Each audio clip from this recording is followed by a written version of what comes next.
எல்லாருக்கும் வணக்கம். நிறைய பேச வேண்டியிருக்கு, ஆனால் எவ்வளோ நேரம் இருக்குது, உங்களுக்கு எவ்வளோ பொறுமை இருக்குது, எவ்வளோ தூரம் வந்து ஸ்டேஜில் இருக்கிறவங்களுக்கு பொறுமை இருக்குது அப்படின்னு தெரில. என்னால் முடிஞ்ச அளவுக்கு நான் சீக்கிரமாகவும் சுருக்கமாகவும் வாட்ச் பார்க்குறேங்க மணிகண்டன். ரொம்ப நன்றி. முதல்ல உங்கள் எல்லாரையும் பார்க்குறதுக்கு ரொம்ப சந்தோஷமாக இருக்குது. நீங்கள் சந்தோஷமாக சாப்பிட்றத பார்க்க ரொம்ப சந்தோஷமாக இருக்குது.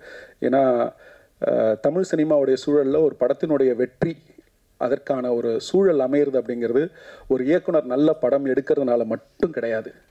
அந்த படம் வந்து சரியான ரிலீஸ் தேதி வரணும், அது அந்த இயக்குனர் கையில் கிடையாது. அந்த படம் வந்து சரியான பப்ளிசிட்டி கிடைக்கணும், அதுவும் அந்த இயக்குனர் கையில் கிடையாது. அந்த படம் வந்து டிஸ்ட்ரிபியூட்டர் சைடில் ஒரு கான்ஃபிடென்ஸை க்ரியேட் பண்ணணும், அதுவும் அந்த இயக்குனர் கையில் கிடையாது. அப்புறம் போஸ்டர் ஓட்டுறதுலேருந்து ப்ரொமோஷன் பண்ணுற வரைக்கும் ஒரு படத்தினுடைய வெற்றி அது ஒரு நல்ல படமா இல்லை நல்லா இல்லாத படமாங்கிறத தாண்டி ஒரு வெற்றியை தீர்மானிக்க பல விஷயங்கள் கைகூட வேண்டியிருக்கு, ஒன்று சேர வேண்டியிருக்கு, ஒத்துழைக்க வேண்டியிருக்கு, உழைப்பை போட வேண்டியிருக்கு. பல நன்றி கடன்களால் மட்டும்தான் அந்த வெற்றியும் பூர்த்தி அடைகிற மாதிரியான சூழல் இன்னைக்கு தமிழ் சினிமாவில் இருக்குது. அப்படி இருக்கும்போது ஒரு நல்ல படத்தை எடுத்துகிட்டு சந்தோஷமாகவும் நிம்மதியாகவும் மட்டும் இருக்க முடியாமல் இந்த படம் எப்படி போய் மக்களை சேரும், அதை போய் சேர வேண்டிய அந்த பாதை அந்த படத்திற்கு சுமூகமாக இருக்குமா இல்லை அது சேலஞ்சிங்காக இருக்குமா அப்படிங்கிற பதட்டத்தோட வெள்ளிக்கிழமையும் சனிக்கிழமையும் கடந்துட்டு இருக்கிற பல இயக்குநர்கள் சார்பாக உங்கள் எல்லாருக்கும் என்னுடைய முழு நன்றி. உங்களுடைய அன்புக்கும் ஆதரவுக்கும், நீங்கள் இந்த டிஎன்ஏ படத்துக்கு எங்கள் மேலே காமிச்ச அன்புக்கும் இந்த படத்து மேலே காமிச்ச அன்புக்கும் உங்கள் எல்லாருக்கும் ரொம்ப ரொம்ப ரொம்ப ரொம்ப நன்றி. ரொம்ப தேங்க்யூ. கிட்டத்தட்ட இது 9 வருஷம் தாண்டி 10வது வருஷம் சினிமாவில். I don't feel very old. ஏன்னா சினிமாவுக்கு கொஞ்சம் வெளியில் இருந்து தான் நான் சினிமாவை இயக்கியிருக்கேன். இந்த படம் என்னை சினிமாவை கொஞ்சம் உள்ளே கூட்டிகிட்டு வந்த மாதிரி நான் ஃபீல் பண்ணுறேன். எங்கேருந்து ஆரம்பிக்கிறதுன்னு தெரில. இந்த படம் உருவாகிறதுக்கு காரணமாக இருந்த சில இதயங்கள், அவங்களுக்கு என்னுடைய முதல் நன்றிகளை நான் சொல்லணும். ஆனந்துக்கும் திவ்யாவுக்குமான கதை வந்து கிட்டத்தட்ட எனக்கு 2009-10 என்கிட்ட அந்த கதை உள்ளுக்குள்ளே இருக்குது. இந்த ஆனந்தும் திவ்யாவும் பேர் வேற, பட் இதை நான் வந்து என் வாழ்க்கையில் பார்த்த உண்மையான கதாபாத்திரங்கள். இந்த மாதிரி ஒரு குடும்பத்தில் ஒரு 20 பேர் இருக்கிற குடும்பத்தில் ஒருத்தரை மட்டும் அவங்களுடைய விஷயங்களை புரிஞ்சிக்காம, அவங்களுக்கு தேவையான அன்பையும் அரவணைப்பையும் காமிக்காம, அவர்களை வந்து ஒரு தனித்துவமாகவும் ஒரு அந்த குடும்பத்தினுடைய போக்கோடு ஒன்று சேராத ஒரு ஆட்களாகவும் ட்ரீட் பண்ணும்போது அவங்க கோத்ரூ பண்ணக்கூடிய அந்த வழி இருக்குல்ல. ஒரு 20 பேர் இருக்கிற குடும்பத்தில் எப்போவுமே ஒரு நல்லதோ ஒரு கெட்டதோ ஒரு டிஸ்கஷனோ இல்லை வந்து ஒரு முடிவோ இல்லை ஒரு ஊருக்கு போகிறோன்னா கூட அவனுக்கு விருப்பம் இருக்கான்னு கூட இல்லை அவளுக்கு விருப்பம் இருக்குமான்னு கூட கேட்காத மாதிரியான உயிர்கள் வந்து நிறைய சமூகத்தில் இருக்குது. ஒரு குடும்பத்தில் அவங்க ஒருத்தர் மட்டும் ஒட்டாமல் இருப்பாங்க. அப்படி நான் நிறைய கதாபாத்திரங்களை பார்த்துருக்கேன். அவங்களோட வழியை நான் வந்து பகிர்ந்திருக்கிறேன். எங்கள் குடும்பத்திலே நான் பார்த்துருக்கிறேன், என்னோட நண்பர்கள் குடும்பத்தில் பார்த்துருக்கேன். ஸோ அந்த மாதிரி நான் பார்த்த 2 கதாபாத்திரம் தான் ஆனந்தும் திவ்யாவும். அவங்க 2 பேருக்குலாம் அவங்களுக்கு கல்யாணம் ஆகுமா அப்படிங்கிற டிஸ்கஷன்லாம் எனக்கு இந்த கதையே வந்து கிட்டத்தட்ட பல வருஷங்களுக்கு முன்னாடி தோணுச்சு.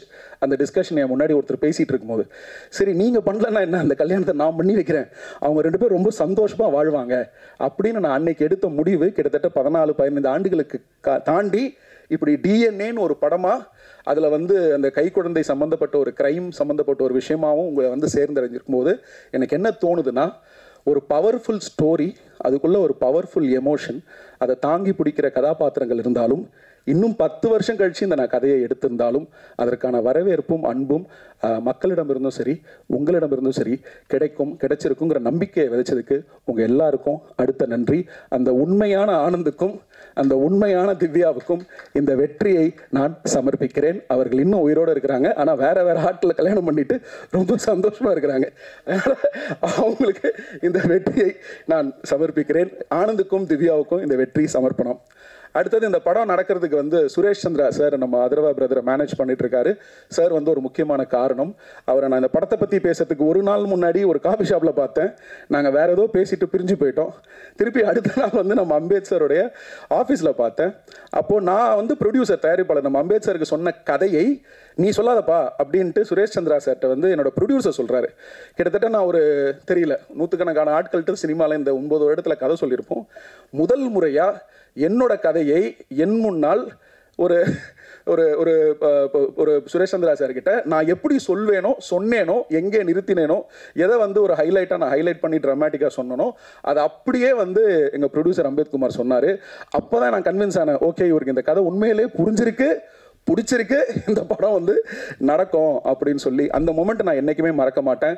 அதுக்கப்புறம் வந்து அதர்வா பிரதர் கூட நான் ஃபஸ்ட்டு ஒரு மீட்டிங் தான் நான் பேசினேன் கதை சொல்லும் போது. அதுக்கப்புறம் நான் படம் முடிவாகிற வரைக்கும் நெருக்கத்தில் தான் நான் பேசுகிற சூழ்நிலை நடந்துச்சு. ஸோ இந்த படம் நடப்பதற்கும் இந்த படத்துடைய ஆரம்ப புள்ளியில் ஒரு முக்கிய அங்கமாகவும் காரணமாகவும் இருந்த சுரேஷ் சந்திரா சாருக்கு என்னுடைய நன்றி.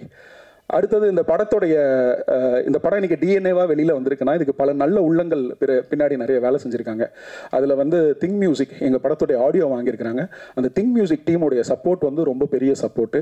அவங்களோட வைஸ் பிரசிடென்ட் சந்தோஷுக்கு என்னுடைய மிகப்பெரிய நன்றி. அவர் என்னுடைய நண்பர். நாங்கள் மைக்கு வெளியில் வேறு மாதிரி தான் பேசுவோம். கிட்டத்தட்ட சந்தோஷ் எனக்கு 18-19 வருஷமாக தெரியும். நான் சொன்னேன் இல்லையா, இந்த சினிமாவில் வந்து இந்த நல்ல உள்ளங்கள் அப்படின்னு இந்த கதையில் சில விஷயம்லாம் சொல்கிறோம்ல, நானும் சந்தோஷும் ஒரு காலேஜ் ஸ்டூடெண்ட்டாக பழகுறோம். அங்கேருந்து 2 பேருடைய பயணம் வேறு. ஆனால் இன்றைக்கி நான் டிஎன்ஏல ஒரு இயக்குனராகவும், அவர் அந்த பக்கம் திங்க் மியூசிக்கில் வந்து ஒரு கண்டென்ட் பையராகவும், இல்லை இன்றைக்கி இண்டஸ்ட்ரியில் இருக்கக்கூடிய ஒரு வெல்விஷராகவும் ஒரு ஃப்ரெண்டாகவும் பார்க்கும்போது எல்லாரும் சேர்ந்து இந்த படத்தை வந்து உங்ககிட்ட கொண்டு வந்து ப்ரெஸ் பண்ணுற அந்த அனுபவம் வந்து எனக்கு ரொம்ப திருப்தியாக இருந்துச்சு. லைஃப் இஸ் ஆல்வேஸ் அ சர்க்கிள்னு சொல்லுவோம்ல, அது அடிக்கடி நமக்கு லைஃப் சொல்லிகிட்டே இருக்கிற மாதிரி தான் நான் பார்க்குறேன். சந்தோஷுக்கு ரொம்ப ரொம்ப ரொம்ப ரொம்ப ரொம்ப நன்றி. அடுத்தது வந்து என்னுடைய காஸ்ட் அண்ட் க்ரூ. நான் அதை பற்றி சுருக்கமாக சொல்லிடுறேன். ஏன்னா இன்னும் பல இடங்களில் நான் அவங்கள பற்றி பேசியிருக்கிறேன், க்ரூவை பற்றியும் பேசியிருக்கிறேன். ஸோ அதுக்கு நான் டைம் அதிகமாக எடுத்துக்க விரும்பலை. க்ரூவை பற்றி சொல்லணும்னா, பார்த்திபன் வந்து ஒரு மிகச்சிறந்த திறமைசாலி. அவர் பார்க்க மட்டும் கொஞ்சம் ராம்ஜி மாதிரி இருப்பார்ல. ராம்ஜி சார் வந்து எங்களுக்கு ஃபேவரட் சினிமாட்டோகிராஃபர். அவர் பார்க்க அப்படி தான் இருப்பார்ல. நம்ம ராண்டி சார்கிட்ட ஒர்க் பண்ணார், நேனோக்கடினேல ஒர்க் பண்ணியிருக்காரு. ஒரு கடுமையான உழைப்பாளி, காஞ்சிபுரத்துக்காரரு. மெட்ராஸ்க்கான வாடகை இன்னும் பார்த்திக்கு வரல. பார்த்தியை நான் வந்து கிட்டத்தட்ட 2015 ஒரு நாள் கூத்து ஷூட்டிங்கில் நான் எப்படி பார்த்தேனோ அந்த உடம்புல 1/2 கிலோ கூட எக்ஸ்ட்ரா போடலை. 2025 டெய்லி காலையில் எழுந்திரிச்சு 10 கிலோமீட்டர் ஓடிட்டு இருக்கு பீஸு. அதனால் 2025 பார்த்தி அப்படியே இருக்கிறாப்புல. ஆனால் அவருடைய திறமை பன்மடங்கு உயர்ந்திருக்கு. பார்த்தி வந்து ஒரு டெடிக்கேட்டட் கேமராமேன். இந்த படத்தில் வந்து நான் ஆக்சுவலாக முந்தைய 3 படங்களில் கோகுலை ரொம்ப டார்ச்சர் பண்ணியிருக்கேன். ஆனால் இந்த படத்தில் எனக்கு என்ன வேணுங்கிறத நான் பார்த்திக்கிட்ட தெளிவாக சொல்லிவிட்டு பார்த்திக்கிட்டே நிறைய முடிவுகளுக்கான பொறுப்புகளை விட்டுட்டேன். அதனால் பல முக்கியமான முடிவுகள் வந்து இந்த படத்தில் பார்த்தி எடுத்தது விஷுவலி. இன்றைக்கி ஒவ்வொரு விமர்சனத்துலேயும், ஒவ்வொரு ட்வீட்லேயும், ஒவ்வொரு இன்ஸ்டாகிராம் போஸ்ட்லேயும், ஏன் ஒரு காமன் ஆடியன்ஸ் வந்து அவங்க கொடுக்கக்கூடிய ரிவ்யூவிலையும் சினிமோட்டோகிராஃபியை ரொம்பவும் அப்ரிஷியேட் பண்ணுறாங்க. அப்படிங்கிறது எனக்கு ரொம்ப சந்தோஷமாக இருக்குது. உங்கள்கிட்ட ஒரு முக்கியமான விஷயம் சொல்லணும்னு நினைக்கிறேன். ஒரு மிகப்பெரிய படத்தில் ஒரு பெரிய ஹீரோ, பெரிய பட்ஜெட்டு நான் சொல்கிறது வெறும் நம்பரை குறிக்கிறதுல சொல்கிறேன். 100 கோடி இல்லை 70 கோடி 80 கோடி போட்டு எடுக்கிற படங்களில் ஒரு சினிமோட்டோகிராஃபர் கேட்கக்கூடிய எல்லா லைட் இருக்கும், எல்லா டெக்னீஷியன் இருக்கும், எல்லா எக்யூப்மெண்ட் இருக்கும், நிறைய டைம் இருக்கும். அவங்களுக்கு அவ்வளவு சௌகரியங்கள் அந்த பெரிய படங்களில் செஞ்சு தரப்படும். ஆனால் இப்போ எங்களை மாதிரி நாங்கள் பண்ணுற பட்ஜெட் சைடில் இருக்கிறவங்களுக்கு எங்களுக்கு போதுமான எக்யூப்மெண்ட்ஸ், லைட்ஸ், இது இந்த படம் இல்லை, பொதுவாக அதுதான் இந்த பிஸ்னஸோட டிசைன். எங்களுக்கு போதுமான எக்யூப்மெண்ட்ஸோ, லைட்ஸோ, லொக்கேஷனோ, டைமோ ஒரு ரேஸில் ஓடுற மாதிரி தான் நாங்கள் ஷூட் பண்ண வேண்டி இருக்கும். இது நான் குறையா சொல்லலை. ஆனால் அதில் இவ்வளவு இடர்பாடுகளுக்கு நடுவில், சேலஞ்சஸ்க்கு நடுவில் இப்படி ஒரு அவுட்புட்டை வந்து ஒரு கேமராமேன் கொடுக்குறாரு அப்படின்னா அவருக்கு தமிழ் சினிமாவில் ஒரு நல்ல எதிர்காலம் இருக்குன்னு நினைக்கிறேன். பார்த்தி ஒரு நிறைய திறமைசாலி. இயக்குநர்களும் தயாரிப்பாளர்களும் இனிமேல் அவரை பயன்படுத்திக்க வேண்டியது அவருடைய பொறுப்பு. So congratulations Parthi, I'm very happy for you. இந்த சக்ஸஸ்க்காக நீங்கள் பல வருஷம் காத்துட்டு இருந்தீங்க. இந்த மேடைக்காக நீங்கள் பல தியாகங்களை செஞ்சுருக்கிறீங்க. நீங்கள் நினச்ச விஷயங்கள்லாம் நடக்கும். உங்களுக்கு என்னுடைய வாழ்த்துக்கள். அடுத்தது எடிட்டர் சாபுக்கு வந்து இது 4வது படம். அவர் ஒரு வாட்டி படம் நடக்கும்போது இந்த ஆளோட சண்டை போட்டு நம்ம நாளைக்கு பேச மாட்டோங்கிற மைண்ட் செட்டில் தான் அவர் வீட்டுக்கு போவார். இதை பல இடத்துல அவர் சொல்லியிருக்காரு. இந்த வாட்டி அந்த மாதிரி நிறைய நடந்துச்சு. சாபுவோடைய நேரத்துக்கும் உழைப்புக்கும் நான் என்றைக்குமே வந்து தேங்க்ஃபுல்னு சொல்லுவேன். ஒரு கட்டத்தில் இந்த படத்தினுடைய போஸ்ட் ப்ரொடக்ஷன், ஏன்னா ரொம்ப குறுகிய காலகட்டத்தில் நாங்கள் ரிலீஸ் பண்ண முடிவெடுத்தோம். இந்த படத்தில் போஸ்ட் ப்ரொடக்ஷன் ஃபுல்லாகவே வந்து என்னோட எடிட்டர் தான் ட்ரைவ் பண்ணார். அப்புறம் அவர் ஒரு முக்கியமான அளவுகோல் என்னுடைய படங்களுக்கு. அவர் சிரிக்கிற இடங்களில் முதல்ல அந்த ரஷ் பார்த்து அவர் சிரிச்சார்னா தேட்டரில் சிரிப்பாங்க. இன்ன வரைக்கும் சொல்கிறேன், அவர் எங்கெங்கெல்லாம் இந்த தேட்டரில் ஆடியன்ஸ் சிரிப்பாங்கன்னு நினச்சாங்களோ, எங்கெங்கெல்லாம் பயங்கர சுவாரஸ்யமாக சீட் எட்ஜில் வந்து பார்ப்பாங்கன்னு நினைச்சாரோ நான் கூட நம்பல. ஆனால் அவர் ரொம்ப உறுதியாக இருந்தார். அந்த உறுதித்தன்மை ஒரு எடிட்டருக்கு ரொம்ப முக்கியம் நினைக்கிறேன். சாபுக்கு வாழ்த்துக்கள். ரொம்ப சந்தோஷம். இந்த வெற்றி வந்து உங்களுக்கான வெற்றி. நிறைய பேரில் வந்து விறுவிறுப்பான எடிட்டிங்னு மட்டும் எழுதாமல் எடிட்டர் கொஞ்சம் கத்திரி போட்டிருக்கலாம் அப்படின்னு எழுதாமல் இந்த எடிட்டிங் வந்து ரொம்ப சிறப்பாக பண்ணியிருக்காரு அப்படின்னு சொல்லி எல்லா விமர்சனத்தில் எழுதியிருக்காங்க. ரொம்ப சந்தோஷமாக இருக்குது. சாபுக்கு வாழ்த்துக்கள். அதிஷாவோட ரைட்டிங் வந்து ஒரு பெரிய ஜேர்னி. ரைட்டிங் வந்து ஒரு தனிப்பட்ட பர்சனல் ப்ராசஸ் ஒரு டைரக்டருக்கு. அவரோட அரசியல், அவரோட பார்வை, அவரோட ஃபிலாசபி, அவரோட ரசனை, சாய்ஸஸ்ஸு, அப்புறம் டயலாக் ஸ்லாங்கிலேருந்து பல விஷயங்கள் வந்து அந்த ரைட்டரோட வந்து ஒத்துப்போணும். அந்த டேஸ்ட் வந்து செட் ஆகணும். எனக்கு அதிஷாவுக்கும் செட் ஆகுமான்னு நிறைய டவுட் இருந்துச்சு. அதிஷா பற்றி உங்கள் எல்லாருக்கும் நிறைய பேருக்கு தெரிஞ்சிருக்கும். அவரை கையாளுறது சாதாரண விஷயம் கிடையாது. ஆனால் அது எல்லாத்தையும் மீறி எனக்கும் அதிஷாக்கும் வந்து இந்த ஜேர்னி உருவானது காரணம் ஐ திங்க் ஒரு சின்ன எக்ஸ்சேஞ்ச் ஆஃப் லவ், ஒரு அன்பு இருக்குது அப்படின்னு நினைக்கிறேன். நான் நல்லா இருக்கணும்னு நீங்களும், நீங்கள் நல்லா இருக்கணும்னு நானும் நினைக்கிறேன். அந்த அன்பு தான் எங்களை வந்து ஜேர்னியாக ட்ராவல் பண்ண ஆரம்பிச்சது. அப்புறம் நாங்கள் ரொம்ப நெருங்கிய நண்பர்கள் ஆகிட்டோம். அதிஷா கிட்ட ஒரு அழகான சமூக சாமானிய பார்வை இருக்குது. அது எனக்கு ரொம்ப பிடிச்சிருக்கு. மற்றபடி அவருடைய எழுத்து திறமையை பற்றி பேசுறதுக்கான சூழல் நேரம் நிறைய இருக்கு, நான் அப்புறம் பேசிக்கிறேன். ஒரு சாதாரண மனுஷனா தினமும் காலையில் எழுந்திரிச்சு ஓட்டப்பந்தயத்தில் கலந்துக்கக்கூடிய ஒரு எழுத்தாளன் வந்து நான் இதுக்கு முன்னாடி படித்தது வந்து ஹாருகி முருகாமி தான். What I been think about running when I'm running அப்படின்னு ஒரு நாவல் இருக்கு. ஹாருகி முருகாமி வந்து என்னுடைய ரொம்ப முக்கியமான எழுத்தாளர். ஸோ எனக்கு அதிஷாவை பார்க்கும்போதெல்லாம், சிங்கப்பூரில் இருக்காரு, நோபல் பரிசு பெற்ற எழுத்தாளர். எனக்கு அதிஷாவை பார்க்கும்போதெல்லாம் ஒரு விதமான ஹாருகி முருகாமியை தான் நான் பார்க்குற மாதிரி இருக்கும். அவர் உண்மையாகவே ஒரு பெரிய ஹாருகி முருகாமியா வரணும் அப்படிங்கிறது என்னோட ஆசை. வாழ்த்துக்கள் அதிஷா. இன்னும் ஒரு சிலர் இங்கே இல்லை. என்னோட மியூசிக் கம்போசர்ஸ் சாகி சிவா, ஸ்ரீகாந்த் தெரிகரன், அதுக்கப்புறம் வந்து அனல் ஆகாஷ், சத்யபிரகாஷ், இவங்க யாரும் இங்கே இல்லை. பட் அவங்க எல்லோருக்கும் என்னோட நன்றி. அவங்களோட பாடல்கள் திரையில் வந்து நீங்கள் பார்த்துருப்பீங்க. ஒரு டெபியூ கம்போசராக அவங்க இந்த படத்தில் அவங்களோட பங்களிப்பை ரொம்ப சிறப்பாக செஞ்சுருந்தாங்க. அவங்களுக்கு நன்றி. மீடியா மேசன் டீமுக்கு நன்றி. அப்புறம் இந்த மியூசிக்கை கோஆர்டினேட் பண்ணி கொடுத்த எனக்கு பவித்ராக்கு நன்றி. அப்புறம் ஜிப்ரான் சார், இன்னைக்கு ஒரு சின்ன கன்ஃபியூஷனால் அவர் இங்கே வர முடியாமல் போச்சு. அதுக்கு காரணம் நான் தான். இந்த படத்துக்கு வந்து பின்னணி இசை வந்து எவ்வளவு முக்கியம், எவ்வளவு பெரிய பலம் அப்படிங்கிறது படம் பார்க்கும்போது உங்களுக்கு தெரிஞ்சிருக்கும். இந்த பின்னணி இசைக்கு போதுமான கால அவகாசம் அவருக்கு நான் கொடுத்துடணும்னு முயற்சி பண்ணேன். கிட்டத்தட்ட ஒரு 4-5 ஐட்ரேஷன்ஸ் நாங்கள் பண்ணியிருக்கோம் படம் ஃபுல்லாக. இந்த படத்தை ட்ராவல் பண்ணேன். ஏன்னா இந்த படத்தில் அதிக நேரம் வந்து டயலாக்ஸ் இல்லாமல், அதிக நேரம் வந்து என்ன சொல்கிறது, மியூசிக்கலாகவே ரொம்ப நேரம் ட்ராவல் பண்ணுற மாதிரியான சீக்வன்சஸ் இருக்குது. ஒரு சேஸ் சீக்வன்ஸாக இருக்கட்டும், இல்லை வந்து ஒரு ஃபைட் சீக்வன்ஸாக இருக்கட்டும், இல்லை வந்து ஒரு டென் சீக்வன்ஸாக இருக்கட்டும். அந்த டென்ஷனை இன்னைக்கு சீட் எட்ஜில் நீங்கள் ஃபீல் பண்ணுறீங்க அப்படின்னா அதுக்கு எந்த அளவுக்கு விஷுவல் முக்கியமோ அதுக்கு சரி சம அளவு அந்த இசையை உங்களுக்கு கொண்டு வந்து சேர்த்த என்னுடைய ரீ ரெக்கார்டிங் மிக்சர் தபஸ் நாயக் சார். ஏன்னா அவர் தான் குபேராகும் மிக்சர். 2 படமும் ஒரே நாளில் ரிலீஸ். அந்த மனுஷன் வந்து தூக்கம் இல்லாமல் வேலை செஞ்சனால தான் இந்த படம் டைமுக்கு வந்தது. தபஸ் நாயக் சாருக்கு ஆரம்பிச்சு, என்னுடைய சவுண்ட் டிசைனர் பிரதாப்பில் ஆரம்பிச்சு, அதுக்கப்புறம் எனக்கு டப்பிங் பண்ணி கொடுத்த திலீபன் அவருடைய அசிஸ்டன்ட்ல ஆரம்பிச்சு, எனக்கு கம்போஸ் பண்ணி கொடுத்த ஜிப்ரான் சார் வரைக்கும் இந்த சவுண்ட் டிபார்ட்மெண்ட்டில் கம்ப்ளீட்டாக ஒர்க் பண்ண ஒவ்வொரு டெக்னீஷியனுக்கு நன்றியை சொல்லிக்கிறேன். எனக்கு எந்த அளவுக்கு பிக்சர் முக்கியமோ அதுக்கு சம அளவு எனக்கு சவுண்டு முக்கியம். அதனால் யூஸ்வலாக அவங்களுக்கான அங்கீகாரமும் அதுக்கு அந்த உழைப்புக்கான வேலிடேஷனும் கிடைக்காம போகும். ரொம்ப பிரதானமாக நீங்கள் இது எழுதணும். தமிழ் சினிமாவில் நீங்கள் சவுண்ட் டெக்னீஷியன்ஸ் வந்து one of the finest technicians, நமக்கு இந்தியாவிலேயே ஃபைனஸ்ட் டெக்னீஷியன்ஸ் இருந்திருக்கிறாங்க. அது ஸ்ரீதர் சாராக இருக்கட்டும், இல்லை ஏஎஸ் லட்சுமி நாராயண் சாராக இருக்கட்டும், இல்லை இன்னைக்கு இருக்கக்கூடிய நிறைய மிக்சிங் இன்ஜினியர்ஸ், சவுண்ட் இன்ஜினியர்ஸ் எல்லாமே தமிழ்நாட்டிலிருந்து போனவங்க. ஸோ அவங்களுக்கு உரிய அங்கீகாரத்தையும் மரியாதையும் தரணும்னு நினைக்கிறேன். ஸோ இந்த படம் நல்ல ஒரு நல்ல சவுண்ட் குவாலிட்டியில் ஒரு நல்ல தியேட்டரிக்கல் எக்ஸ்பீரியன்ஸாக வந்ததுக்கு என்னோட என்டையர் சவுண்ட் டீம் காரணம். Starting from Ghibran sir to Thabak sir, எல்லாருக்கும் என்னுடைய நன்றி, வாழ்த்துக்கள். காஸ்ட் எவ்வளோ டைம் இருக்கு? முடிச்சிடுறேன். You have to leave right, I know. So Vijay ma'am வந்து ஃபஸ்ட் டைம் அவங்க வீட்டில் போய் கதை சொன்னேன். அவங்க வீட்டுக்குள்ளே போனவொன்னே இந்த எக்ஸ்பீரியன்ஸே வித்தியாசமாக இருந்தது. அதனால் சாப்பிட வைக்காமல் அனுப்ப மாட்டேன் அப்படின்னு சொல்லிட்டாங்க. நான் வந்து அன்னமிட்ட கை அப்படின்னாங்க. டைட்டில் நல்லா இருக்கு, அடுத்த படத்துக்கு வச்சுக்கிறேன். அவங்க வந்து அவங்களோட ஸ்க்ரீன் ப்ரெசன்ஸ் எனக்கு ரொம்ப பிடிக்கும். நான் நிறைய வாட்டி சொல்லியிருக்கேன், ஐம் ஃபேன் ஆஃப் ஐஸ் அப்படின்ட்டு. எப்படி அதர்வா கண்களை பற்றி நான் நிறைய இடத்துல பேசியிருக்கணும். ஒரு வாட்டி எடிட்டில் பார்க்கும்போது அவங்க கண்களை பார்த்துட்டு என்ன பவர்ஃபுல்லான ஒரு ஐஸ் இல்லை அப்படின்னு நான் சொல்லுவேன். அப்புறம் அவங்க வந்து என்னென்னா ரொம்ப வருஷமாக நடிக்கிறாங்க. ஆனால் அவங்க நடித்த படங்களோட எண்ணிக்கையை வந்து சொன்னால் எனக்கு ஆச்சரியப்பட்டுட்டேன். நான் என்ன சொல்றீங்க, நிறைய படம் நடிக்கிற மாதிரி இருக்கு, ஆனா நீங்க வந்து குறைவான எண்ணிக்கை தானே சொல்றீங்க அப்படின்னு கேட்டதுக்கு, அப்போ ஆக்சுவலி பின்னாடி இருக்கிற காரணம் என்னவா இருக்கும்னா, choice. we are nothing but the choices we make. நம்ம யார் என்று அறியப்படுகிறோம், அது இட்ஸ் நத்திங் பட் அதெல்லாம் நம்ம தேர்வு செய்யக்கூடிய அந்த சாய்ஸஸோடைய ரிசல்ட் தான். இந்த படம் எடுக்கணும்னு நாங்கள் எடுக்கிற முடிவு, இந்த படம் எடுக்கணும்னு ப்ரொடியூசர் எடுக்கிற முடிவு எங்களை கொண்டு வந்து இங்கே நிறுத்தியிருக்கு.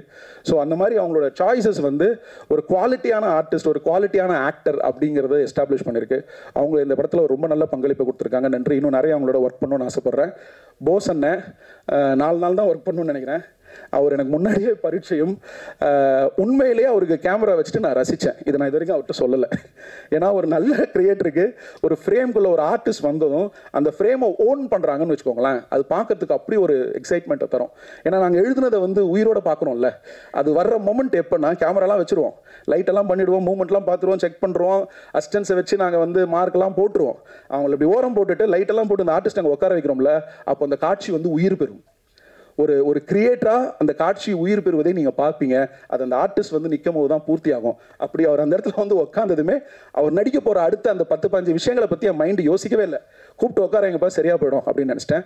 அந்தளவுக்கு ஒரு நல்ல ஸ்க்ரீன் ப்ரெசஸ் உள்ளவர். நான் சின்ன வயசுலேருந்து பார்க்கணும்னு சொன்னால் கோச்சிப்பார். சீரியல்லேருந்து அவர் நான் பார்த்துட்டு இருக்கேன். அவருடைய குரலுக்கு நான் ரசிகன். அவர் வந்து இன்னும் நிறைய வித்தியாசமான கதாபாத்திரங்கள் பண்ணணும், தமிழ் சினிமா அவரை இன்னும் நல்லா பயன்படுத்திக்கணும். என்கிட்ட அடிக்கடி கேவி ஆனந்த் சார் பேசும்போது அவரை பற்றி சொல்லுவார். இதை நான் இன்னும் அவர்கிட்ட சொன்னதில்லை. கேவி ஆனந்த் சார் அவருக்கு ரொம்ப பிடித்த ஒரு இயக்குனர். எனக்கு என்னோட முதல் படத்துடைய ஆடியோ லான்ச்சுக்கு அவர் வந்திருந்தார். நாங்கள் எப்போ பேசினாலும் நடிகர்களை பற்றி பேசும்பொழுது அதில் போஸ் வெங்கட் சாரோட பேர் வரும். அடுத்தது எங்கள் அண்ணன் சிவா அண்ணன். உண்மையிலேயே நான் அவரை நடிக்க கூப்பிடும்போது என்ன நினச்சேன்னா, ஒரு பெரிய இயக்குனர், அப்புறம் இன்னைக்கு ஒரு பெரிய ஹீரோவோட தொடர்ந்து பயணம் செஞ்சுட்டு இருக்காரு. அவர் யார், தாடி கட்டிலாம் வச்சுட்டு ஆள் ஒரு மாதிரி இருந்தார். அப்புறம் அவர் யார், அவர்கிட்ட எப்படி அணுகணும் அப்படின்னு ஒரு தயக்கம் இருந்துகிட்டே இருக்கு. அந்த தயக்கத்தை வந்தோன்னே உடனே உடச்சிட்டாப்பில். பல நாட்கள் வந்து ஷூட்டிங் கார வச்சுட்டு அவர் நான் சும்மா உட்கார வச்சுருக்கோம். பாண்டிச்சேரியில் கிளைமேக்ஸ் ஷூட் பண்ண போயிட்டு 3 நாள் அவர் நாங்கள் சும்மா வைக்க வேண்டிய சூழ்நிலை வந்துருச்சு. எங்கள் எல்லாருக்கும் அண்ணன்னு உரிமையாக கூப்பிடக்கூடிய ஒரு இடத்த கொடுத்துருக்காரு. இந்த படத்தினோட வெற்றியில் நான் உண்மையாக சொல்கிறேன், எனக்கு இருக்கிற சந்தோஷத்தை விட ஒரு படி மேலே, இங்கே இருக்கிற எல்லாரோட சந்தோஷத்தை விட ஒரு படி மேலே சந்தோஷம் வந்து அண்ணனுக்கு இருக்குது. அண்ணன் வந்து ஒரு பரிசுத்த இதயம், உள்ளே இருக்கிற மனசு வந்து ஒரு அன்மையான மனசு. நான் அண்ணன் பேசும்போது அண்ணனோட அம்மாவுடைய முகத்தை பார்த்துக்கிட்டே இருந்தேன். மேலேருந்து உட்காந்து தன் மகன் பேசுவதை அவ்வளோ ரசிக்கிறாங்க. அவங்களோட அந்த லவ்வையும் அந்த ரிலேஷன்ஷிப்பையும் பார்க்க எனக்கு ரொம்ப சந்தோஷமாக இருக்குது. நான் மனசார சொல்கிறேனே, ரொம்ப நன்றி, ரொம்ப நன்றி, ரொம்ப தேங்க்யூ. பாலசக்திவேல் சார், அவர் தான் பண்ணணும், வேறு யாருமே பண்ணக்கூடாதுன்ற முடிவோட இருந்தேன். இன்னைக்கு ஏதோ ஒரு முக்கியமான வேலை இருக்குது. நைட் அவர் ஒய்ஃபோட படம் பார்த்துட்டு பேசினார். அவங்க சாரோட ஒய்ஃப் மேடம் வந்து ஒரு 1/2 hour பேசினாங்க. பல்ச்சுன்னு ஒன்று போட்டுட்டு இது நல்லா நடிச்சிருக்கேன் அப்படின்னு வேற சொன்னாங்க. ஐ குட் விஷுவலைஸ் அவங்க வந்து அவரோட சீக்ஸை ஸ்லாப் பண்ணுறது. அவரை கஷ்டப்படுத்திருக்கேன் அந்த படத்தில். அவரை பயங்கரமாக ஓடியார வச்சுருக்கேன். பல இடங்களில் வந்து அவர்கிட்ட நிறைய டேக் வாங்கியிருக்கேன். எனக்கு வந்து ஒரு இயக்குனர்னு பார்க்காம ஒரு செட் அசிஸ்டன்ட் ஒர்க்கு கிட்டத்தட்ட பல இடங்களில் அவர் எனக்காக நீ நவரு அப்படின்னு அந்த வேலையை பார்த்துருவார். அண்ணன் கூட திடீர்னு அசிஸ்டன்ட் டைரக்டரோட உள்ள சேர்ந்து வந்து க்ளீன் பண்ணிட்டு இருப்பாரு, பொசிஷன் கொடுக்க சொல்லிருப்பாரு, நீங்கள் வந்து ஓரமாக உட்காருங்க அப்படின்னு சொல்லுவேன். பாலசக்திவேல் ஒரு குழந்தை. எங்கள் செட்டில் யார் வந்தாலும் அவர் கண்ணத்தையும் மீசையும் பிடிச்சி கிள்ளிட்டு அவர் டெடிபேர் மாதிரி ஒரு இருக்கு அவருக்கு ஒரு கட்டி அணைச்சி கட்டி ஒரு ஹக்கு கொடுத்துட்டு அதுக்கப்புறம் தான் எங்கள் வேலையை ஆரம்பிப்போம். அது ஒரு ஹாப்பி சோல், ஒரு நல்ல எனர்ஜி, ஒரு அருமையான மனுஷன், ஒரு பெரிய டைரக்டர். காதலுங்கிற ஒரு படம் வந்து தமிழ் சினிமாவில் வெளிவந்த சிறந்த 50 படங்கள்னு எடுத்திங்கன்னா அதில் காதல் வந்துடும். அப்பேற்பட்ட ஒரு டைரக்டரோட என் படத்தில் வேலை செஞ்சது எனக்கு ரொம்ப சந்தோஷமாக இருக்குது, பெருமையாக இருந்தது. அவருக்கு ரொம்ப நன்றி. வேறு யாராவது மிஸ் பண்ணிட்டேன்னா okay. Coming back to my Anand and Divya. Ramesh கோச்சிக்கு போகிறான். ஆல்ரெடி ஆடியோ லான்ச்சில் அவன் பேர் சொல்லன்னு கோச்சிக்கிட்டா. ஆடியோ லான்ச்சில் டைமே இல்லை. ரொம்ப நன்றி. ரமேஷ் வந்து என்னோட குடும்ப உறுப்பினர் மாதிரி, என்னோட நண்பர் மாதிரி. இந்த படத்தில் வந்து ரமேஷ்க்கு நான் 20 நாள் தான் ஃபஸ்ட்டு டேட்டு கேட்டேன். அவன் வேற ஒரு படத்தில் மாட்டிகிட்டு இருந்தான். கடுமையான சூழ்நிலையில் இன்னொரு படத்தை தியாகம் செஞ்சுட்டு ஒரு இயக்குனருக்கு வந்து நோ சொல்லிட்டு தான் இந்த படம் எனக்கு ரமேஷ் வந்து பண்ணி கொடுத்தான். அவருக்கு, ரமேஷ் திலக்குக்கு வந்து மிகவும் நன்றி. ஏன்னா அவர் கமிட் பண்ணதை தாண்டி ஒரு 20 நாள் இந்த படத்தில் வந்து அவர் நடிச்சு கொடுத்தாரு. அதுக்கு அவர் அதிகமாக சன்மானம் எதுவும் பெற்றுக்கொள்ளவில்லை, கொடுக்கறதாகவும் இல்லை.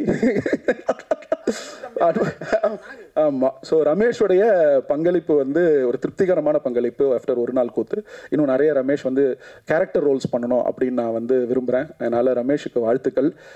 நடிகர்கள் முடிச்சுட்டு வந்துடுறேன்.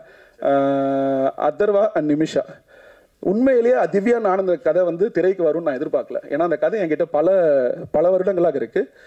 இன்னைக்கு இருக்கக்கூடிய முக்கியமான பிரதான தயாரிப்பாளர்கள் எல்லாருக்குமே இந்த கதை வந்து ஓரளவுக்கு தெரியும். பட் இந்த கதையுடைய மையத்தை ஒரு ப்ரொடியூசர் புரிஞ்சிட்டதும், ஒரு டைரக்டர் அந்த அலைவரிசையோடு வந்ததும், அது சாத்தியப்பட்டது எப்படின்னா அதுக்குள்ளே வந்து ஒரு ஹீரோவும் ஒரு ஹீரோயினும் வரும்போது தான். இப்போ நிமிஷாவை எடுத்துக்கிட்டோம்னா, எனக்கு நிமிஷாக்கான அறிமுகம் வந்து தொண்டி முதலும் படம் தான். அதில் வந்து பார்த்தீங்கன்னா போலீஸ் ஸ்டேஷனில் ஒரு சீன் வரும் ஃபஹத் ஃபாசிலோட. இவங்க வந்து அவங்ககிட்ட கேசுவாங்க, நீ செயின் எடுத்து வாயில் போட்டதை நான் பார்த்தேன், நீ பொய் சொல்கிற அப்படின்னு. சூரஜ் வெங்காயமோட ஒரு பக்கத்தில் இருப்பார். கோவமாக வந்து ஃபகத் கிட்ட வந்து அவங்க நடிப்பாங்க. நான் உண்மையிலே ஆச்சரியமாக பார்த்தேன். ஃபகத் என்பது ஒரு மாபெரும் நடிகன். நிமிஷாவுக்கு வந்து அது முதல் படம். அவங்க அந்த நடிகன் முன்னாடி அப்படிப்பட்ட ஒரு பெர்ஃபார்மன்ஸை ஒரு ஆர்டிஸ்டால் கான்ஃபிடென்ட்டாக தைரியமாக முதல் படத்தில் கொடுக்க முடியும்னா அப்போ இந்த பொண்ணுக்கிட்ட ஏதோ ஸ்பெஷலாக இருக்குது அப்படின்னு சொல்லி நான் அவங்கள ஃபாலோ பண்ண ஆரம்பித்தேன். அடுத்தது எனக்கு தெரிஞ்சு நான் நயட்டு பார்த்தேன்னு நினைக்கிறேன். நயட்டுலேயும் வந்து எனக்கு வந்து ஒரு ஷாக்கிங் பெர்ஃபார்மன்ஸாக இருந்தது. கிரேட் இண்டியன் கிச்சன், ஒரு வாட்டியும் அந்த கிச்சனுக்குள்ளே அவங்க போகும்போதும் அவங்க அனுபவித்த அந்த வழியை நானும் அனுபவித்தேன். ஆச்சரியமாக இருந்தது. அப்புறம் சித்தாவில் பார்த்துருக்கோம், ஜிகர்தண்டாவில் பார்த்துருக்கோம், மாலிக்கில் பார்த்துருக்கோம். நிமிஷாவிடம் இருப்பது ஒரு விதமான வரம் நடிப்பை பொறுத்த வரைக்கும். அது அவங்களுக்கு தெரியாது. அதுதான் அதோடைய சிறப்பும் கூட. நீங்கள் எல்லாரும் அவங்கள ஒரு பயங்கரமான ஆக்டர்னு சொன்னதில் 1% கூட அவங்களோட மைண்டில் ஏறல. இப்போ அவங்க மைண்டெல்லாம் என்ன இருக்குன்னா, இன்னொரு ஷூட்டுக்கு போனோம், அங்கே ஒரு டைரக்டர் வெயிட் பண்ணிட்டு இருப்பான், இவன் என்ன இவ்வளோ போட்டு பேசிட்டு இருக்கானே, நீ எல்லாம் தேவையில்லை, நான் ஃபோன் பண்ணி கேட்டுக்கிறேன், என்னை விடு, நான் ஷூட்டிங் போகிறேன், அதானே சாரு அண்ணாட்ட சாரி சொல்லிடலாமா சாரு அண்ணாக்கு. ஸோ இந்த இந்த இந்த இந்த இன்னசென்ஸ் இருக்குல்ல, இந்த அன்பு இருக்குல்ல, அது ஒரு பியூரான ஒரு பியூரஸ்ட் ஃபார்மில் இருக்குது. அது எங்கள் படத்துக்கு கிடைச்சது ஒரு பிளெஸிங்னு நினைக்கிறோம். எங்களோட entire crew and press and cast சார்பாக thank you so much Divya. Without you this film wouldn't have been complete. Thank you so much.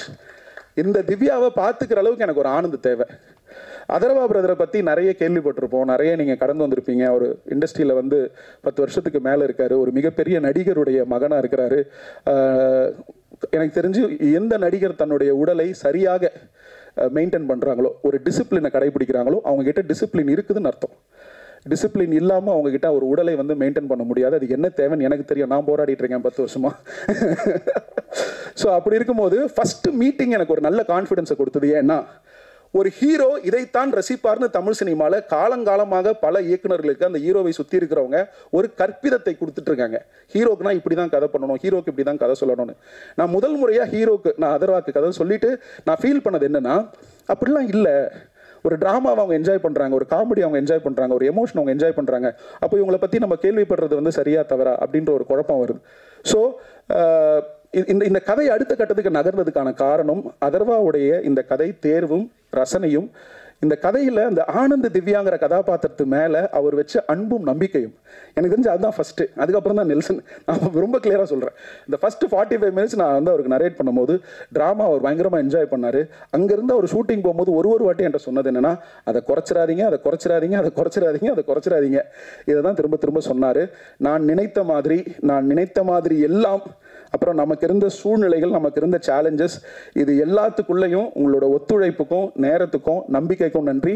நான் கொடுத்த வார்த்தையை காப்பாற்றிட்டேன்னு நினைக்கிறேன். ஒரு நல்ல படம் கண்டிப்பாக தானே உங்கள் கெரியரில் அப்படின்னு நான் ப்ராமிஸ் பண்ணேன். I think I delivered. I am very happy.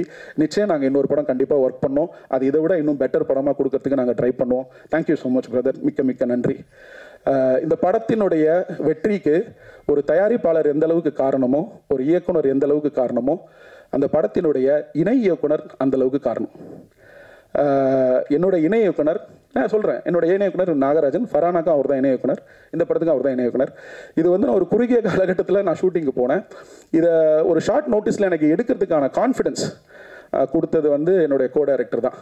அவர் வந்து என்னோட நண்பர், என்னோட ஃப்ரெண்ட், என்னோட மென்டர், ஃபிலாசபர், அதுக்கப்புறம் நிமிஷாவுடைய ப்ளே பார்ட்னர், அதர்வாவுடைய பட்டி, அப்புறம் எங்கள் எல்லா டீமுக்கும் அவர் நாக்ஸு, அப்புறம் ஐஸ்வர்யா ராஜேஷ்க்கு வந்து ஸ்னேக்ஸு, ஸோ அப்புறம் வந்து அண்ணனுக்கு வந்து தம்பி, வரமாட்டாப்புல கூச்சப்படுவாப்புல, அண்ணனுக்கு வந்து தம்பி.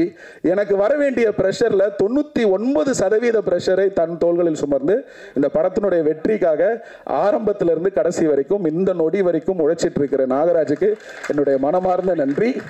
பல நேரங்களில் நான் வந்து நினச்சி பார்த்துருக்கேன், நாகராஜ் இல்லைனா நமக்கு ரொம்ப டைட் ஆகும் அப்படின்னு சொல்லிட்டு. அதனால் தேங்க்யூ. இதுக்கு மேலே பேசினா கஷ்டமாக இருக்கும். நன்றி. அப்புறம் ஜேம்ஸ் சார் எங்கே இருக்காரு? இதோ இருக்காரு. எங்கள் ப்ரொடியூசர் வந்து ரொம்ப இன்ட்ரெஸ்டிங்கான ஒரு கேரக்டர். அவர் வந்து ஒரு மக்கள் பிரதிநிதி, பயங்கர பரபரப்பாக இருப்பார். நைட்டு 11 மணிக்கு யாராவது எதாவது வேணும்னா கூட அன்னை தேத்துக்கு ஒரு IAS ஆஃபீஸருக்கோ IPS ஆஃபீஸருக்கோ கால் பண்ணுறது வந்து யோசிக்க மாட்டார். டெய்லியும் அவர் வந்து கட்சி சம்மந்தப்பட்ட ஆட்கள் ஆஃபீஸில் இருப்பாங்க. இதுக்கு நடுவில் தான் அவர் சினிமா பண்ணுறாரு. அந்த பரபரப்பு நடுவில் அவரை பிடிக்கிறது ஒரு சேலஞ்சாக இருக்கும். ப்ளஸ் இந்த படத்தினை பற்றின முதல் நம்பிக்கை, ஃபஸ்ட்டு இந்த படத்தை ஒரு நல்ல எடிட் பண்ண வெர்ஷன் பார்த்தது வந்து நம்ம ஜேம்ஸ் சார் தான். அவர் அன்னையிலேருந்து இந்த படத்தில் இன்னைக்கு செகண்ட் வரைக்கும் அவர் வச்சிருக்கிற அந்த நம்பிக்கை வந்து எனக்கு ரொம்ப மோட்டிவேட்டிங்காக இருந்துச்சு. அப்புறம் பல பிரச்சனைகளும் பல சூழ்நிலைகளும் எனக்கு பக்கமாக நின்று உதவி பண்ணி இந்த படத்தை முடிக்கிறதுக்கு ஹெல்ப் பண்ணியிருக்காரு. அதனால் நன்றி James sir, thank you so much. எங்கள் அம்மாவுக்கு நன்றி. இந்த படத்துடைய ப்ரொடியூசர் வந்து பார்த்தீங்கன்னா ஒரு நல்ல மக்கள் பிரதிநிதி. அவரோட எண்ணம் வந்து சரியான இடத்துல இருக்குது. இந்த படத்தை வந்து இவ்வளவு என்ன சொல்கிறது, இவ்வளவு பேருக்கு போய் ரீச் ஆகிற அளவுக்கு இவ்வளவு நல்ல பப்ளிசிட்டி பண்ணி இந்த படத்தை வந்து தமிழ்நாட்டில் இருக்கிற எல்லாருக்கும் போய் சேர்ற அளவுக்கு இந்த படத்தை பற்றின விளம்பரங்களை கொண்டு போய் கொடுத்து இன்னைக்கு உங்கள் அளவுக்கு முன்னாடி இந்த படம் நல்லா தெரிகிற அளவுக்கு செஞ்சிருக்கிறாருன்னா அதுக்கு எங்கள் ப்ரொடியூசருடைய சரியான திட்டமிடலும் இந்த படத்தை மேலே அவர் வச்சிருந்த நம்பிக்கையும் இந்த பப்ளிசிட்டிக்கு அவர் செலவு பண்ணதும் அதுதான் வந்து எங்களுக்கு காரணம். அதனால் என் ப்ரொடியூசருக்கு வந்து இந்த படத்தை எங்களுக்கு எடுத்து கொடுத்ததுக்கும் இந்த படத்தை கொண்டு போய் மக்கள்கிட்ட சேர்த்ததுக்கும் எங்கள் எல்லாரையும் பத்திரமா பார்த்துக்கிட்டதுக்கும் என்னுடைய ப்ரொடியூசர் அம்பேத்குமார் சாருக்கு நன்றி, அவங்களோட மனைவி ஜெயந்தி அம்பேத்குமாருக்கு நன்றி, இந்த படத்தில் ஆஃபீஸ் அசிஸ்டண்டாக இருந்து இந்த வேலைகளை ஃபுல்லாக முடிச்சு கொடுத்த ஸ்ரீ பசங்களுக்கும், general manager AGM Subu sir, அப்புறம் வந்து ஷர்மா, இவங்க எல்லாருக்கும் என்னுடைய நன்றி. அப்புறம் இந்த படத்தினோட எக்ஸிக்யூட்டிவ் ப்ரொடியூசர் திரு பாலா, அவர் தான் என் அம்பேத் சார்கிட்ட அறிமுகப்படுத்தி வச்சாரு, அவருக்கு நன்றி. யாரையாவது விட்டுட்டானான்னு தெரியல. யுவராஜ் எப்பா சண்டை இங்கே வா, தயவு செய்து வா, இவன் மேலே வா.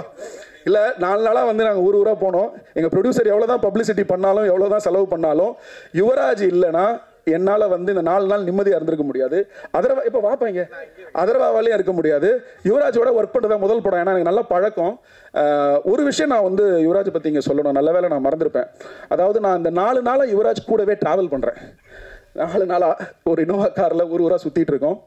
அவ்வளோ ஃபோன் வருது, அவ்வளவு பேர் பேசுகிறாங்க, அவ்வளவு மெசேஜஸ் வருது, யார் யாரோ பேசுகிறாங்க. ஒரு ஹோட்டல் ஹவுஸ் பாயிலிருந்து ஒரு பெரிய நடிகர் வரைக்கும், ஒரு பெரிய மேனேஜர் வரைக்கும், ஒரு பெரிய ப்ரொடியூசருக்கு பேசுகிறாங்க.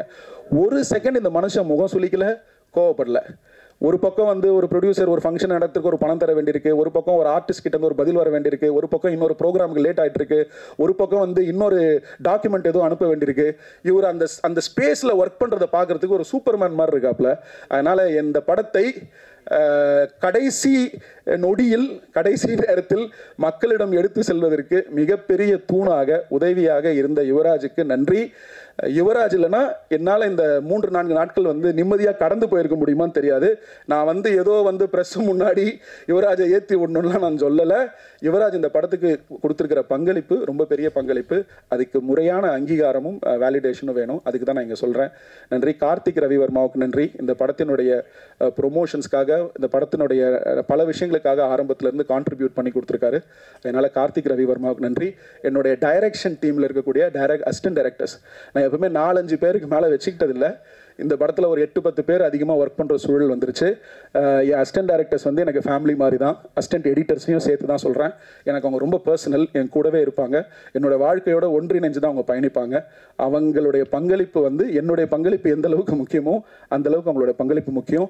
ஒவ்வொருத்தருக்கும், என்னோட அசிஸ்டன்ட் டைரக்டருடைய ஒவ்வொருத்தருக்கும் நன்றி. அவங்க எல்லாருக்கும் ஒரு நல்ல வளமான எதிர்காலம் அமையணும். அசிஸ்டன்ட் எடிட்டர்ஸ் பிரகா அண்ட் காசி அவ்வளவு நேரம் அந்த சிஸ்டம் முன்னாடி உட்காந்துருக்காங்க. அதற்கான சூழலும் சேலஞ்சிங்கான ப்ரெஷர் சிச்சுவேஷன்ஸும் நிறையா இருந்துச்சு. அதில் உடஞ்சிடாமல் அந்த ப்ரெஷரை தாங்கக்கூடிய அளவுக்கு ஒரு எடிட்டர் இருக்கிறான்னா அவன் அடுத்தது ஒரு நல்ல எடிட்டராக வரதுக்கான வாய்ப்பு இருக்குது. ஸோ அசிஸ்டன்ட் எடிட்டர்ஸ்க்கு என்னுடைய வாழ்த்துக்கள். எல்லாருக்கும் நன்றி சொல்லிட்டேன். யாரையாவது விட்டுருந்தேன்னா மன்னிச்சுக்கோங்க. சொல்லிட்டேன், யாரையாவது விட்டுருந்தேன்னா மன்னிச்சுக்கோங்க. ஒரு நிறைவாக ஒரு விஷயத்தை மட்டும் சொல்லிட்டு நான் முடிச்சிடுறேன். தமிழ் சினிமா சூழலில் இன்னைக்கு இருக்கக்கூடிய அந்த ஈகோ சிஸ்டமில் அதிகமாக மக்களை திரைக்கு வர வைக்கிறதுக்கான ஒரு நோக்கம், ஒரு திசை, ஒரு எஃபர்ட் வந்து எல்லா பக்கத்துலேருந்து வர வேண்டியிருக்கு.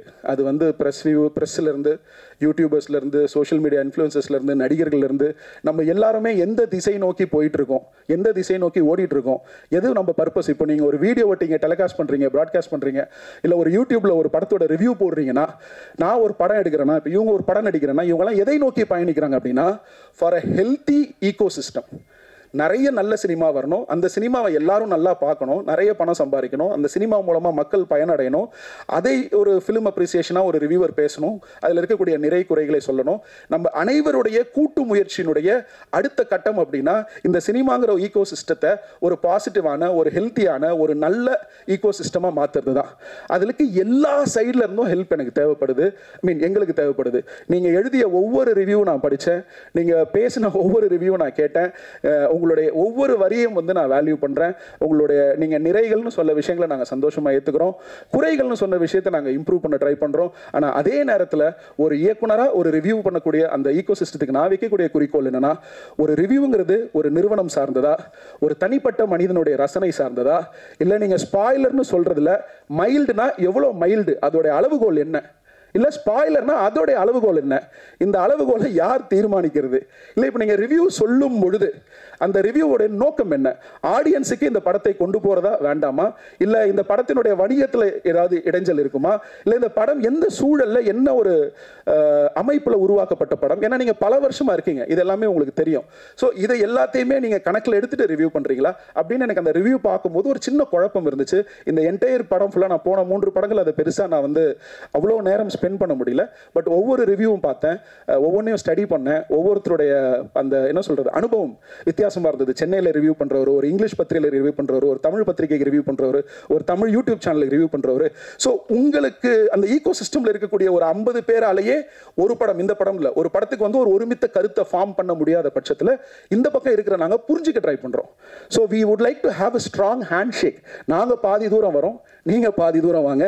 Will handshake, will understand which content, எந்த படம் எந்த கதை இந்த ஈகோ சிஸ்டத்துக்கு தேவை, அதை எப்படி ப்ரெசென்ட் பண்ணால் நம்ம எல்லாரும் சேர்ந்து சினிமாவை ஒரு படி அடுத்ததுக்கு எடுத்துகிட்டு போக முடியும் அப்படின்னு நான் தெரிஞ்சிக்கவும் பேசவும் ஆசையாக இருக்கேன். அடுத்த வர காலகட்டங்களில் அது நடக்கும்னு நினைக்கிறேன். அதன் பிரகாரம் என்னுடைய அடுத்த படமும் இருக்கும்னு நினைக்கிறேன். உங்களோட அன்புக்கும் ஆதரவுக்கும் தொடர்ந்து என்னுடைய 4 படங்களுக்கும் நீங்கள் கொடுத்த சப்போர்ட்டுக்கும் நன்றி.